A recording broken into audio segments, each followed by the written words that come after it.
Okay madam. जी start करो सामने। Yes ma'am. जी।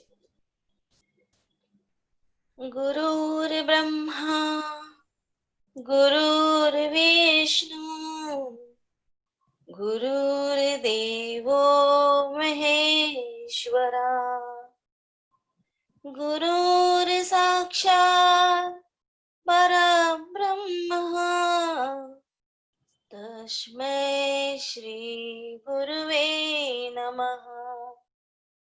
तस्मै श्री गुरुवे नमः। तस्मै श्री गुरुवे नमः। सुप्रभात प्यारे बच्चों, सदा मुस्कुराते रहो, खुश रहो। मैं सरोज चौधरी गोरेगांव पहाड़ी म्युनिसिपल सेकेंडरी स्कूल से आप सभी का हार्दिक स्वागत करती हूँ। जब हम लोगों ने गुरु की इतनी चर्चा की है, स्तुति की है शुरुआत में, तो गुरु से ही शुरुआत करते हैं कि पहले के जमाने में पठन पाठन के लिए कोई विद्यालय या पाठशाला नहीं बनाई जाती थी, तो बच्चों को पढ़ने के लिए कहाँ भेजा जाता था? ऋषि मुनियों के साथ में उनके आश्रम भेज दिया जाता था, और वे बच्चे ऋषि मुनियों के साथ उनके कुटियों में जाके वहीं पे जंगलों में रहते थे और वहीं पे कंदमूल खा के वृक्षों के नीचे बैठ के पढ़ते थे। वहां पर भी उनको पढ़ने के लिए कोई पुस्तक, नोटबुक, पेन, पेंसिल, पेपर ऐसा कुछ नहीं होता था। उनको छोटी छोटी लघु कथाएं, पौराणिक कथाएं या श्लोक वगैरह सिखाए जाते थे, रामायण सुनाई जाती थी। तो उससे उनको ज्ञान प्रदान किया जाता था और वे इस तरह से ज्ञान अर्जित किया करते थे, और वापस जब ज्ञान उनका लेकर कंप्लीट हो जाता था, समय समाप्त हो जाता था, वे अपने घर आ जाते थे। फिर होते करते आधुनिक युग तक ये जो चलन है ये आते गया, और हमने उस समय भी देखा था कि जब बचपन से ही हमने देखा है कि दादा दादी ने हमें भी बचपन में छोटी छोटी कहानियां सुनाई है, तो उसके कारण हमें हमारे जो इष्ट देव हैं, जो भी हमारे घर के इष्ट देव हैं, राम है, कृष्ण है, विष्णु है, गणेश जी हैं, उनके बारे में जो भी हमें जानकारियां मिली, हमें हमारे घर के बड़े बुजुर्गों के कारण ही मिली है। और या फिर बचपन में हमें कॉमिक्स पढ़कर या छोटी छोटी जो किताबें हैं वो पढ़कर हमने देखी है। आज तो बहुत आसान हो गया है कि जो पौराणिक कथाएं भी हैं वो कार्टूनिश एनिमेटेड हमको देखने मिलती हैं टीवी में, टेलीविजन के द्वारा। तो रामायण जैसी है, कृष्ण कृष्ण की कथाएं हैं, वो सब हमें एनिमेटेड देखने को मिलती, तो छोटे बच्चों को भी आसानी से समझ में आती। गणेश जी की कितनी सारी मूवीज आई हैं एनिमेटेड, तो वो बच्चों को आसानी से समझ में आ जाती है। तो बच्चों, आज का मेन जो टॉपिक है मेरा, आपके उपयोजित लेखन का, जो हमारे इसमें जो रचना विभाग का जो उपयोजित लेखन है उसका कहानी लेखन है। और हम कोशिश करेंगे कि कहानी लेखन को मैं इतनी अच्छी तरह से आपको समझा दूं कि हम अपने एग्जामिनर से कहानी लेखन के 5 अंक के पूरे 5 अंक हासिल कर सकें। तो चलिए हम देखते हैं कि किस तरह से हम कहानी लेखन को कंप्लीट करें, उसको किस तरह से लिखें, उसका वर्णन विस्तार किस तरह से करें, और पूरे 5 अंक के 5 अंक हम हासिल कर पाए। आइए देखते हैं।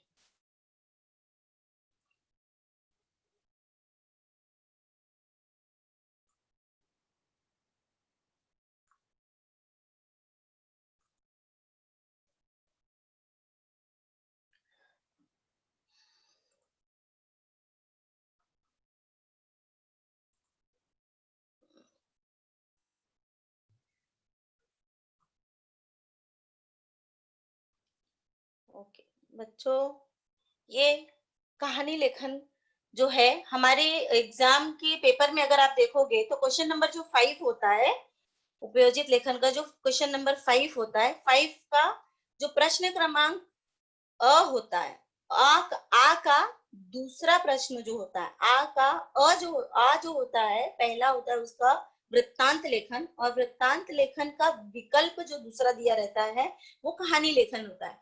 लेकिन मोस्ट ऑफ द टाइम हमने देखा है कि ज्यादा से ज्यादा बच्चे कहानी लेखन को ही करते हैं, वृत्तांत लेखन में थोड़ा कंफ्यूज हो जाते हैं। वृत्तांत लेखन और विज्ञापन एक तरह का लगता है बच्चों को, तो वृत्तांत लेखन को छोड़ देते हैं और कहानी लेखन पे ही आते हैं, और कहानी लेखन से ज्यादा बच्चे मार्क्स लेने की कोशिश करते हैं।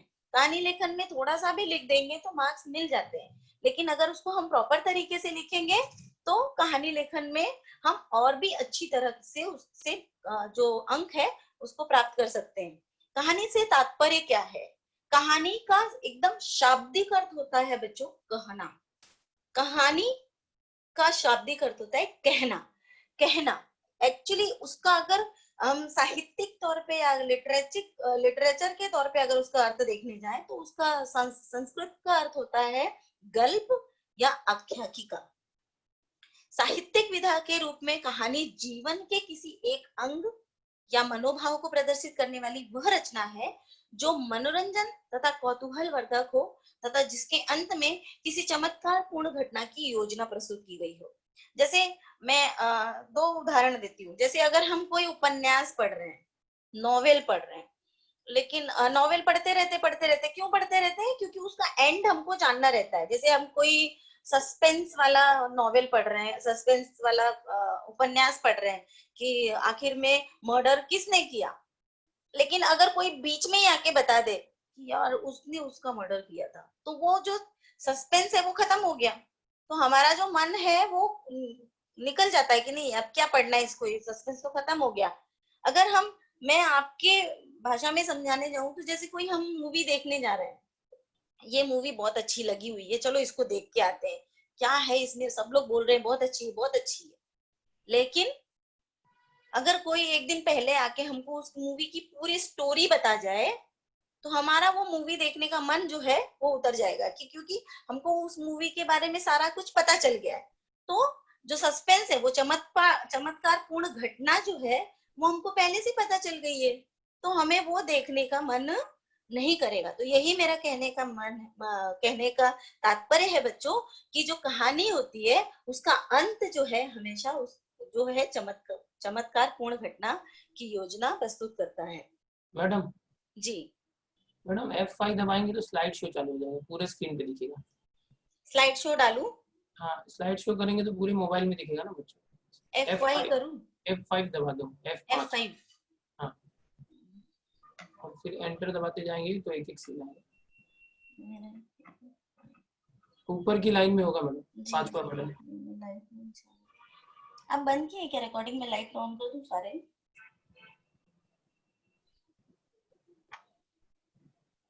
किया आया सर? कीबोर्ड पे देखिए ऊपर F5 लिखा है, हाँ उसको दबाइए।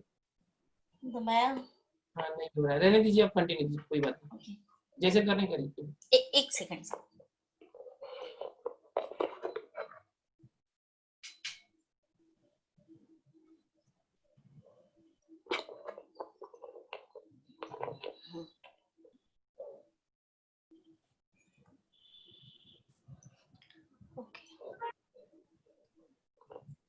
तो यही मेरा कहने का मतलब है कि जो भी आप कहानी लिखेंगे उसका अंत जो है बहुत अच्छा होना चाहिए। जैसे कि हम कोई कहानी सुनते रहते हैं, तो जब उसकी स्टार्टिंग हम सुनने बैठते हैं तो अगर हमें शुरुआत अच्छी लगती है तो हम उसके अंत तक बैठते हैं कि नहीं, हमको कहानी अच्छी लग रही है तो हमें सुनना ही सुनना है। तो अंत भी उसका बहुत ही रोचक और चमत्कारपूर्ण होना चाहिए। अब बच्चों बात हमें क्या करनी है, कहानी की प्रकार की। तो हमारे यहाँ कहानी के 4 प्रकार होते हैं। जैसे मुद्दों के आधार पर कहानी, और शब्दों के आधार पर कहानी, चित्रों के आधार पर कहानी, कहावतों के आधार पर कहानी। हमने मुद्दों के आधार पर कहानियां भी देखी है, शब्दों के आधार पर कहानियां भी देख रहे हैं, हम 9th स्टैंडर्ड में है। चित्रों के आधार पर कहानी छोटे बच्चों के लिए होती है। कहावतों के आधार पर कहानी पहले दी जाती थी, जैसे नाच ना आवे आंगन टेढ़ा। और मुद्दों के आधार पर कहानी, लेकिन हम अगर देखें तो हमारे 10वीं के पाठ्यक्रम में केवल मुद्दों के आधार पर कहानी लेखन का प्रश्न पूछा जाएगा। इसके लिए कुल 5 अंक निर्धारित किए गए हैं। और कहानी लिखते समय हमें ध्यान रखने योग्य बातें निम्नलिखित हैं। हमें हमेशा कहानी लिखते समय इन बातों का ध्यान रखना चाहिए, जैसे रूपरेखा। रूपरेखा का क्या अर्थ होता है? मुद्दे। मुद्दे कहानी लिखने के पहले कहानी की पूरी रूपरेखा 2-3 बार सावधानी से पढ़नी चाहिए, ध्यान से पढ़ना चाहिए। रूपरेखा को ध्यान पूर्वक पढ़ने से पूरी कहानी अच्छी तरह समझ में आ जाएगी। आप जब सारे मुद्दे 2-3 बार अच्छी तरह से पढ़ लोगे तो आपको कहानी अच्छी तरह से समझ में आ जाएगी कि इस कहानी की शुरुआत कैसे करें और अंत कैसे करें। इसके बाद विद्यार्थी को यह तय कर लेना चाहिए कि वह कहानी में अपनी ओर से कहाँ और कितना रंग भर सकता है, अपनी कल्पना का कितना उपयोग कर सकता है, किस संकेत का कितना विस्तार कर सकता है। संकेत अर्थात मुद्दे, किस मुद्दे का कितना विस्तार कर सकता है, कितना बढ़ा चढ़ा के लिख सकता है। कहानी के प्रत्येक संकेत पर केवल एक वाक्य लिख देने से ही कहानी नहीं बनती। जैसे एक था राजा एक थी रानी, दोनों मर गए, खत्म कहानी। इस तरह से कहानी नहीं बनती। कहानी को विस्तारित करना पड़ता है, उसका वर्णन विस्तार करना पड़ता है। वर्णन, विस्तार और संवाद की त्रिवेणी कहानी में नया रंग भर देती है। ये तीनों चीजें उसमें आनी चाहिए, तब जाके कहानी बनती है। अब वर्णन, कहानी में घटना का होना आवश्यक है। जब कोई घटना नहीं होगी तो कहानी कैसे बनेगी? स्थान, कोई तो स्थान होगा जहां पे कहानी बन रही है, कोई घटना घटित हो रही है। पात्र या दृश्य का संक्षिप्त वर्णन करना चाहिए। पात्र या दृश्य का संक्षिप्त वर्णन करना चाहिए। जो भी पात्र हम उसमें चयन कर रहे हैं और जो भी दृश्य वहां पे बता रहे हैं, दृश्य का वर्णन कर रहे हैं, उसका संक्षिप्त वर्णन करना चाहिए। स्थान और पात्र आदि के नाम भी देने चाहिए। अगर हम कोई स्थान के बारे में बात कर रहे हैं या कोई पात्र के बारे में बात कर रहे हैं तो उनका नाम भी देने चाहिए। अब विस्तार की बात करें तो विद्यार्थी से कम 10 से 12 पंक्तियों की कहानी की अपेक्षा की जाती है। कि विद्यार्थियों को कहानी कितने पंक्तियों में लिखनी चाहिए? 10 से 12 कम से कम। ऐसे नहीं कि मैंने देखा है कि एज ए एग्जामिनर कभी कभी पेपर चेक करते मैंने देखा है कि बच्चे सिर्फ 1 2 3 4 5 6 7 8 12 नंबर तक लिखते हैं और कैसे कैसे तो कहानी एक कविता के जैसे लिख के छोड़ देते हैं कि नहीं 12 पंक्तियां लिखनी, बस 12 पंक्तियों में खत्म कर दो। इस तरह से कहानी नहीं लिखते हैं। कहानी का बराबर विस्तार होना चाहिए। विद्यार्थियों को दी गई शब्द सीमा का भी ध्यान रखना चाहिए। और कुछ बच्चे तो इतनी लंबी चौड़ी कहानी लिख देते हैं कि जैसे लगता है कि वो पूरा उपन्यास लिख रहे हैं, कथा लिख रहे हैं। वार्तालाप या संवाद, अब अगर आप वार्तालाप या संवाद दिखा रहे हैं, जैसे 2-3 पात्र हैं कहानी के अंदर, 2-3 पात्र हैं, तो उनके वार्तालाप और संवाद को आप कैसे दिखाएंगे? इन्वर्टेड कॉमा के अंदर। कहानी में पात्रों के बीच वार्तालाप या संवाद होनी चाहिए। अगर आपने पात्र दिखाए हैं तो उनके बीच में बातचीत करते हुए दिखाना चाहिए। तो बातचीत करने के लिए कैसे? कॉमा लगा के उनके बातों को इन्वर्टेड कॉमा के अंदर लिखना चाहिए। संवाद स्वाभाविक, छोटे और स्पष्ट होने चाहिए। कैसे होने चाहिए? स्वाभाविक होने चाहिए। ऐसा लगना चाहिए कि वाकई वो इस बारे में ये बात कर रहा है और एकदम स्पष्ट होना चाहिए। जो पढ़ने वाला है उसको समझ में आना चाहिए कि इस बंदे ने ये बात बोली है। उसके बाद हम कहानी भूतकाल में लिखनी चाहिए। ये बात बहुत इंपॉर्टेंट है बच्चों कि कोई भी कहानी भूतकाल में ही लिखी जाती है। पात्रों के संवाद वर्तमान काल अथवा भविष्य काल में भी हो सकते हैं। अब ये बात तो तय है कि कहानी को हमेशा भूतकाल में ही लिखना चाहिए, लेकिन जो पात्रों के संवाद होते हैं वो वर्तमान काल में भी हो सकते हैं और भविष्य काल में भी। जैसे एक छोटी सी स्टोरी मैं बताती हूँ, बीरबल और बादशाह की कहानी। जैसे बादशाह ने ऐलान करवाया और जो ऐलान करने वाले कर्मचारी हैं वो गए राज्य में और उन्होंने ऐलान किया कि सुनो सुनो, बादशाह का ऐलान है आ गया वर्तमान काल कि कल सुबह सवेरे सभी लोग, राज्य के सभी लोग अपने अपने घर से 1 लोटा दूध भरकर लाएंगे और महल के यहाँ जो बड़ा पात्र रखा है उस पात्र में वो दूध भर देंगे। तो यहाँ भविष्य काल भी आ गया। तो जो वार्तालाप के जो संवाद है, पात्रों के बीच के जो संवाद है वो वर्तमान काल में भी हो सकते हैं और भविष्य काल में भी हो सकते हैं। अब रूपरेखा में दिए गए किसी संकेत को छोड़ना नहीं चाहिए। जो मुद्दे होते हैं किसी भी मुद्दे को छोड़ना नहीं चाहिए। अगर आपने किसी मुद्दे को छोड़ दिया तो कहानी वहीं पे डामाडोल हो जाएगी, आपकी कहानी वहीं पे बिगड़ जाएगी। रूपरेखा के संकेतों को हमेशा क्रम से लेना चाहिए, क्रमशः लेना चाहिए। जैसे जैसे 1 by 1 जैसे जैसे शुरू हो रहा है, आप जैसे सीढ़ियां चढ़ रहे हैं, अगर आपने एक सीढ़ी छोड़ दी बीच में तो आप नीचे आ जाओगे, गिर जाओगे। उसी तरह से रूपरेखा को कभी भी बीच में छोड़ना नहीं चाहिए। उनमें उलट पुलट न करें, कभी भी उलट पुलट न करें, आगे पीछे मुद्दे न लें। अनुच्छेदों में विभाजन, अनुच्छेद क्या होते हैं? पैराग्राफ। पैराग्राफ में विभाजन करें, सुलेख जैसा ना लिख दें, एक निबंध जैसा ना लिख दें। पूरी कहानी को एक अनुच्छेद में ना लिखें, एक ही पैराग्राफ में ना लिखें। कहानी में कम से कम 3 अनुच्छेद होने चाहिए। अब 3 अनुच्छेद क्यों होने चाहिए? 3 अनुच्छेद इसलिए होने चाहिए क्योंकि जो कहानी होती है वो पूरी कहानी 3 अंक लेती है, लेकिन वो सिर्फ कहानी के लिए 3 अंक नहीं होते, उसके अंदर आपके मात्राएं होती हैं, मुहावरे कहावतें कैसे आप यूज करते हैं उस पे होते हैं, कॉमा, इन्वर्टेड कॉमा या जो विराम चिन्ह कैसे यूज करते हैं आप, उस पर भी आपकी मात्राएं कटती हैं। अब संकेतों के महत्व के अनुसार अनुच्छेदों का विस्तार होना चाहिए। अब जो मुद्दे हैं, मुद्दों के महत्व के अनुसार अनुच्छेदों का विस्तार होना चाहिए। जैसे आपको अगर समझ में आता है कि नहीं यहाँ तक की बात खत्म हो गई, अब नया दृश्य शुरू हो रहा है, तो आप नए दृश्य का विभाजन नए पैराग्राफ से शुरू कीजिए। अब आया भाषा शैली। भाषा शैली कैसी होनी चाहिए कहानी की? भाषा शैली कहानी की सरल, स्वाभाविक और प्रवाहमयी होनी चाहिए। मैं तो कहती हूँ यदि आपने राजस्थान का वर्णन किया है, आपने यदि मथुरा का किया है, यूपी का किया है, बिहार का किया है, तो वहां की थोड़ी सी अगर आप भाषा यूज कर सकते हैं, अवधी भाषा यूज कर सकते हैं, ब्रज की भाषा यूज कर सकते हैं, मारवाड़ी भाषा का भी उसमें वहां की जो बोली भाषा है वो भी थोड़ी सी यूज कर सकते हैं, उपयोग में ला सकते हैं। वह लेकिन वह व्याकरण की दृष्टि से शुद्ध होना चाहिए। शुद्ध वर्तनी और विराम चिन्हों की ओर ध्यान देना चाहिए। मुहावरों और कहावतों का उचित प्रयोग कहानी में जान डाल देता है, ये ध्यान में रखना बच्चों। मुहावरों और कहावतों का उचित प्रयोग कहानी में जान डाल देता है, और कहानी के द्वारा ही ज्यादा से ज्यादा बच्चों को मुहावरों और कहावतों का ज्ञान आज तक प्राप्त हुआ है।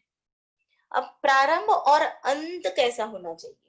कहानी का प्रारंभ और अंत दोनों संक्षिप्त होना चाहिए और रोचक और भावपूर्ण होना चाहिए। ये मैंने पहले ही बताया कि अगर स्टार्टिंग अच्छी होगी तो एंडिंग भी अच्छी होगी। अगर आपने संक्षिप्त और रोचक और भावपूर्ण शुरुआत की तो उसको सुनने के लिए या उसको पढ़ने के लिए आप सामने वाले को मजबूर कर दोगे, और वो अंत को जरूर पढ़ेगा, पूरी कहानी को जरूर पढ़ेंगे। उसके बाद है शीर्षक। अब शीर्षक के बारे में एक और महत्वपूर्ण बात आपको बताना चाहती हूँ कि जैसे मैंने कहा कहानी भूतकाल में लिखनी चाहिए। बच्चों ये बात शायद आप बहुत कम लोगों को पता होगी कि कहानी हमेशा भूतकाल में लिखी जाती है, लेकिन जो शीर्षक होता है वो हमेशा वर्तमान काल में लिखा जाता है। जैसे जैसे जैसे लालच का फल कड़वा होता है, देखो यहाँ पे, फुफकारो लेकिन काटो मत, महात्मा का न्याय। मतलब जो भी है कहानी भूतकाल में लिखी जाती है, लेकिन शीर्षक हमेशा उसका जो है उसका शीर्षक वर्तमान काल में होता है। कहानी का शीर्षक तथा वस्तु से संबंधित तथा संक्षिप्त, रोचक और सूचक होना चाहिए। शीर्षक देते समय निम्नलिखित बातें ध्यान में रखनी चाहिए। शीर्षक हमेशा कहानी से संबंधित होना चाहिए। अगर कहानी का मुख्य संदेश जैसे फुफकारो लेकिन काटो मत, कहानी में आपको ऐसा कुछ समझ में आ रहा है कि ये इसी से संबंधित है, तो वैसे ही आप कहानी का शीर्षक दे सकते हो। कहानी का मुख्य प्रसंग, अगर आपको कोई कहानी में ऐसा लग रहा है कि नहीं ये इस तरह का, जैसे हम लोग ज्यादा से ज्यादा कहानी एक पढ़े हैं, चार बेटे और किसान, तो उसमें देखे है ना कि परिश्रम का फल है ना, खेत में बीमार किसान का अपने चारों बेटों को बुलाना, फिर उनको बताना गड़ा हुआ धान खेतों में से धन को निकालने के लिए पूरे खेत को जोत डालना, फिर उसमें कुछ ना पाना, फिर खेत की बुआई करना, फिर उसमें से बहुत सारा अनाज उगना, तो उसको ही बोलते हैं ना फिर परिश्रम का फल, ऐसा हो जा तो ये। और या फिर लालच का फल, लालच का फल हम देख सकते हैं, जैसे कि वो सोने की मुर्गी वाला, सोने के अंडे देने वाली मुर्गी कि एक सोने के अंडे देने वाली मुर्गी मिलती है एक आदमी को, तो वो सोचता है रोज रोज रोज रोज कौन इसमें से अंडे ले, एक ही दिन मुर्गी को काट दो डालो और सारे अंडे ले लो। तो वो मुर्गी को काट देता है और आखिर में उसमें से कुछ नहीं मिलता है, इसको लालच का फल कह सकते हैं। या फिर किसी पात्र के बारे में लिख सकते हैं, सच्ची माँ, है ना। रूपरेखा के किसी सूचक संकेत को भी शीर्षक के रूप में रखा जा सकता है, जैसे महात्मा का न्याय, शीर्षक के लिए 1 अंक रखा जा सकता है, और वो होता ही है, शीर्षक के लिए 1 अंक होता है और सीख या बोध के लिए 1 अंक होता है, पूरी कहानी के लिए 3 अंक होते हैं। सीख या बोध, यदि प्रश्न में सीख या बोध लिखने के लिए कहा गया है तो कहानी पूरी होने के बाद अलग परिच्छेद में कहानी से मिलने वाली सीख या बोध संक्षेप में लिखें। अब हम देखेंगे कि इसका अंक विभाजन कैसे होता है। शब्द सीमा इसकी कितनी होनी चाहिए, 70 से 80 शब्दों की कहानी पूर्ण करनी चाहिए और अधिक से अधिक 100 शब्दों में इसको लिखना चाहिए। अगर आप और ज्यादा लिख रहे हो तो 100 शब्दों तक चलता है, और अगर आपके भाषा में बहुत सारे बच्चों को 70-80 शब्द क्या समझ नहीं आते हैं, तो ज्यादा से ज्यादा 20 पंक्तियों में आपकी कहानी पूरी हो जानी चाहिए। और इसको अगर हम देखें तो अगर हम आगे चल के देखें तो निम्नलिखित मैं आप लोगों के लिए एक छोटा सा एग्जाम्पल लाई हूँ कि किस तरह से हम इसको कहानी को इलेबरेट कर सकते हैं। मैं आप लोगों के सामने ये एग्जाम्पल प्रस्तुत करके दिखाना चाहती हूँ कि जैसे आप लोगों के परीक्षा में आता है प्रश्न क्रमांक 5 का आ, क्वेश्चन नंबर 5 का 5 आ वृत्तांत लेखन होता है, उसी का ही विकल्प में होता है कहानी लेखन लिखिए। उसमें लिखा रहता है निम्नलिखित मुद्दों के आधार पर 70 से 80 शब्दों में कहानी लिखकर उसे उचित शीर्षक दीजिए तथा सीख लिखिए। तो उसके लिए होते हैं 5 अंक। उसमें मैंने ये एग्जाम्पल लिया है कि एक कौवा और एक हंस डैश दोनों में मित्रता डैश दोनों का आकाश में उड़ना डैश सड़क से एक ग्वाले को दधी पात्र लेकर गुजरते हुए देखना डैश कौवे का पात्र पर चुपचाप बैठकर दही खाने का आग्रह डैश हंस का इनकार डैश कौवे का घसीट कर ले जाना डैश कौवे का चोंच मार मार कर दही का स्वाद लेना डैश हंस का बैठे रहना डैश आहट पाकर कौवे का उड़ जाना डैश हंस का पकड़ा जाना डैश परिणाम। तो अगर हम इसको 2-3 बार पढ़ें तो हमें ये इसकी रूपरेखा अच्छी तरह से समझ में आ जाएगी, ये कहानी अच्छी तरह से हमको समझ में आ जाएगी।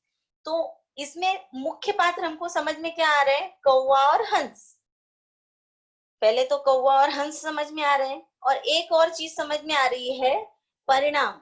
एक क्या चीज परिणाम आ रही है समझ में, हंस का पकड़ा जाना। कौवा तो उड़ गया, यानी इसमें हमको कौवा शातिर नजर आ रहा है, यानी कौवा शातिर है तो कौवे के साथ में हंस, हंस तो एक बहुत अच्छा प्यारा सा पंछी है जो उसके साथ कौवा शातिर कौवे के साथ दोस्ती कर ली है उसने, यानी बुरी की संगत कर ली है उसने, उसका परिणाम उसको भुगतना पड़ा है हंस को। तो हम इस तरह के 2-3 शीर्षक बना सकते हैं।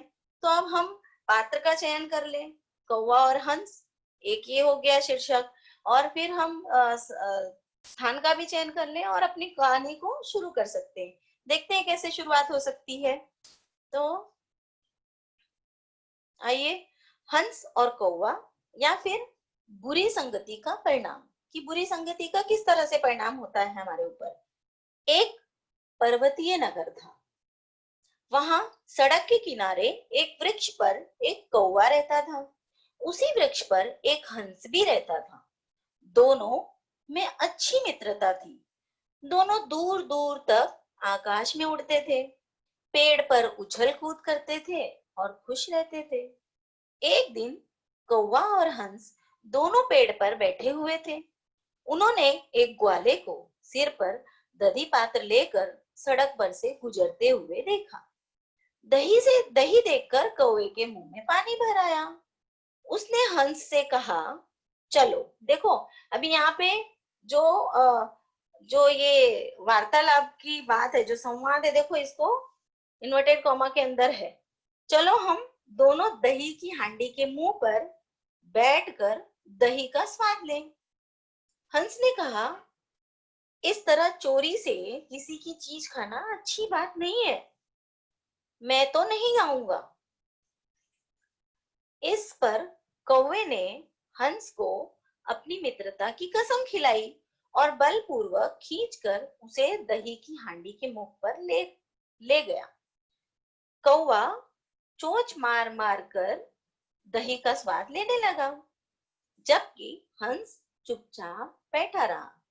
अब देखो, यहाँ पे आपका ये जो है, यहाँ पे ये एक दृश्य खत्म हो गया, आपका यहाँ मुद्दा एक खत्म हो गया।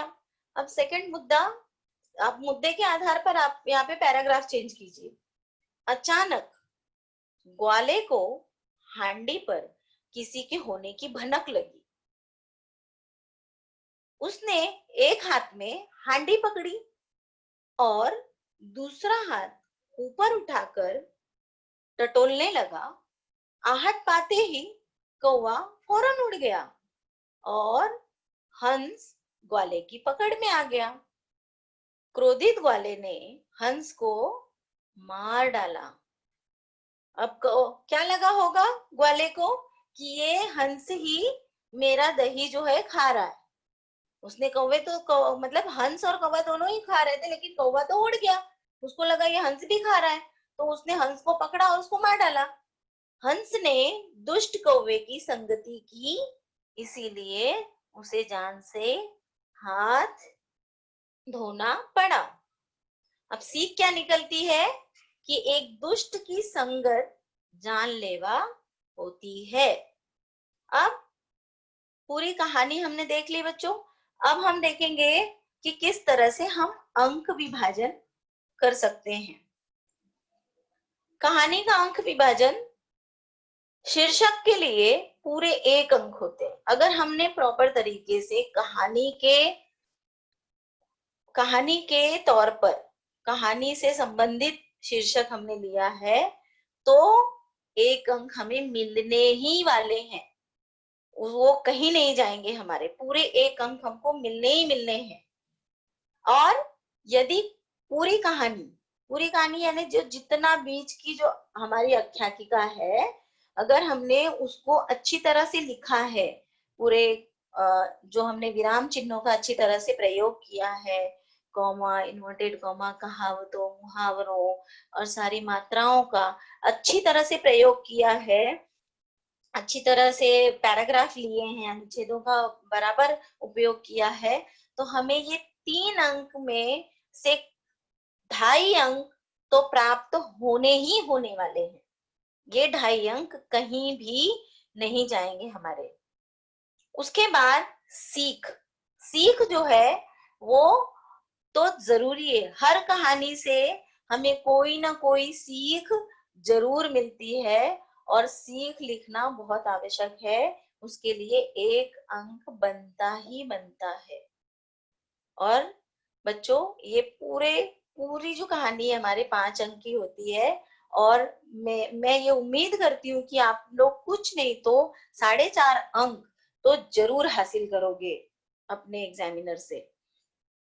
इसके पश्चात मैंने आप लोगों के लिए एक गृह कार्य बनाया हुआ है। मैं चाहती हूँ कि आप लोग अगर मोबाइल पे हो तो इसका स्क्रीनशॉट ले लीजिए या फिर इसको लिख लीजिए। बहुत बड़ा नहीं है, बहुत छोटा सा है, आपके पुस्तक में भी होगा। ये गृह कार्य है, इसको लिख लीजिए। निम्नलिखित मुद्दों के आधार पर 70 से 80 शब्दों में कहानी लिखकर उसे उचित शीर्षक दीजिए तथा सीख लिखिए। देखिए, घना जंगल डैश, विशाल और घने वृक्षों पर पंछियों का बसेरा डैश, रोज पंछियों का बच्चों के लिए दाना चुगने उड़ जाना डैश, हर बार जाते समय बच्चों को समझाना डैश, फंसना नहीं, बहेलिया आएगा, जाल बिछाएगा, बच्चों द्वारा इसे केवल रटना डैश, रटते रटते एक दिन पेड़ से नीचे उतरना डैश, दाने देखकर खुश होना डैश, माँ की सीख याद आना डैश, चौकन्ना होना डैश, सावधान होकर उड़ जाना डैश, बहेलिया का पछताना डैश, सीख शीर्षक डैश, सीख। धन्यवाद। यदि आप लोगों को कोई मेरे से किसी को डाउट हो तो आप लोग मुझसे प्रश्न पूछ सकते हैं, अभी आपके पास समय है। तो मैं उम्मीद करती हूँ कि मैंने जितना समझाया है शायद आप लोगों को इससे काम आ सके। जिसको भी पूछना है हाथ उठाइए बेटा। आप लोग इसमें पूछो बेटा क्वेश्चन, माइक चालू करो। समीम शेख, नागेश दिवाकर, पूछो। Hello teacher, good morning. जी गुड मॉर्निंग। मनोभाव का मतलब बताओ ना। किसका? मनोभाव। आपकी आवाज क्लियर नहीं है बच्चा। मनोभाव का। मनोभाव यानी मन की भावना। कौतूहलवर्धक मतलब। कौतूहलवर्धक यानी कि किसी चीज को जानने की कौतूहलता, किसी चीज को जानने की क्यूरियोसिटी। पूजा चौरसिया, पूछो बेटा। जिज्ञासा। Good morning ma'am. जी गुड मॉर्निंग। टीचर, ये जो कहानी लेखन है कितने पेज होने चाहिए इसको लिखने के लिए? 20 पंक्तियां, पेज नहीं होने चाहिए, 20 पंक्तियां। ज्यादा से ज्यादा आप लोगों का ये 1.5 पेज के अंदर हो जाना चाहिए। 1.5 पेज भी नहीं जाता है। 1.5 पेज मतलब? हाँ 1.5 पेज भी नहीं जाता, 20 पंक्तियां। खुशी सहा। और भी पूछना था, जी। जैसे आपने बताए थे शीर्षक के आधार पर, अभी जो आपने होमवर्क दिए जैसे वन घना जंगल, तो हम लोग कहानी की स्टार्टिंग घना जंगल से कर सकते हैं या फिर कहीं और से भी कर सकते हैं? बीच में घना जंगल आएगा? कर सकते हो, आपको जो लगता है अगर वो उस कहानी से संबंधित है तो उससे कर सकते हो। मतलब बीच में ये आने चाहिए जो जो इसमें दिया है? हाँ। और स्टार्टिंग कहाँ से भी कर सकते हैं? हाँ। और एंडिंग भी? हाँ कहीं से भी नहीं, ऐसे नहीं करना है। मैंने समझाया, आपको रूपरेखा बताई है। आप मुद्दों को अच्छी तरह से पढ़ो। और उसके लिए एक मतलब जैसे कि एक घना जंगल था, एक वहां पर एक वृक्ष में बहुत सारे पंछी रहते थे। वहां एक घोंसले में एक पंछी के बहुत सारे बच्चे थे, चूजे थे, 3-4 चूजे थे। वो अपने पंछियों को समझा के जाती थी, दाना चुगने जाती थी। इस तरह से शुरुआत करो। नेक्स्ट खुशी शाह।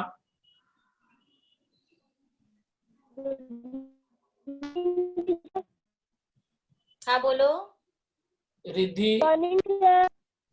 हाँ गुड मॉर्निंग बोलिए। वगैरह मत बोला करो बेटा, फटाफट प्रश्न पूछो।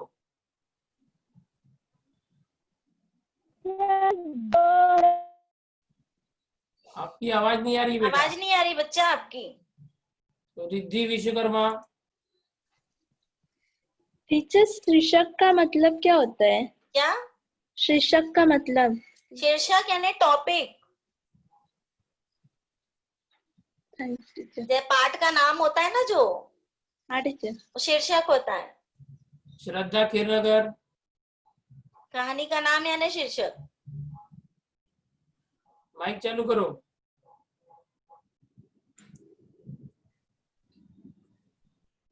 अनीता पाल, माइक चालू करो। टीचर, अगर हम लोग ने कहानी में पूरे अच्छे से लिखा कि हमें 5 में से 5 नंबर नहीं प्राप्त होंगे? ऑफ कोर्स प्राप्त होंगे। हैंडराइटिंग अच्छी होनी चाहिए, कॉमा इन्वर्टेड कॉमास अच्छे होने चाहिए, मुहावरे कहावतों का उपयोग अच्छे से करो, पैराग्राफ अच्छे से लिखो, अच्छे से बनाओ कहानी। उसको बहुत अच्छे से लिखो, शीर्षक लिखो, उसको अच्छे से डेकोरेट करके लिखो, बहुत अच्छे से लिखो, उसको जरूर मिलेगा, ऐसा नहीं है। Love Kumar, Tilak Nagar. Hello teacher जी। जी। पात्र का मतलब क्या होता है? कैरेक्टर। जैसे मैं आपको एक नाट्यकरण होता होगा आपकी क्लास में, आपकी जो भी हिंदी टीचर होगी शायद, जो नाट्यकरण वाले पाठ होते हैं तो कैरेक्टर बनाते हैं ना। हाँ हाँ। हाँ तो आपको बनाते होंगे ना कि आप ये बन जाओ, आप ये बन जाओ, आप ये बन जाओ, चलो पढ़ो, नाटक करते हैं, है ना। जैसे हाँ। मैं अगर राम सीता का नाटक कराऊं, आपको राम बना दूं, किसी को सीता बना दूं, तो आप राम का पात्र कर रहे हो ना, जी। तो ये इसको पात्र कहते हैं। और रोचक, रोचक का मतलब रोचक। रोचक यानी कि बहुत अच्छा लगना, जी। इम्पोर्टेंट लगना, बहुत मतलब बहुत बहुत पसंद आना। ठीक है, thank you teacher. Yes, welcome. जयबा शेख।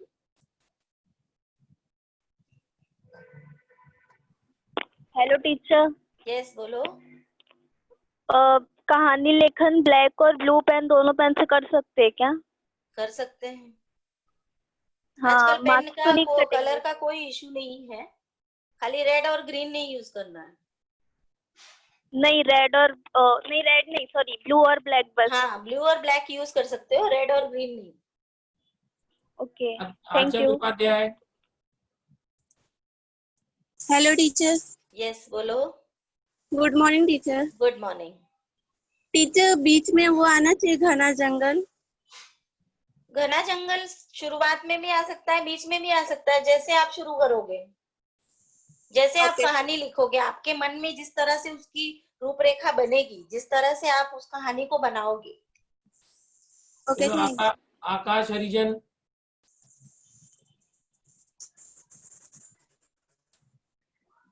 नेक्स्ट शमीम शेख। माइक चालू करो शमीम। Hello teacher. हेलो बोलिए। टीचर, अभी मैं ना जूम मीट पर ना ज्वाइंट हुआ ना, हाँ, तो मेरे को कहानी लेखन में आप कौन सा टॉपिक दिए लिखने के लिए, मेरे को नहीं समझा। एक बार बोल दीजिए, मैं भी होमवर्क करूंगा।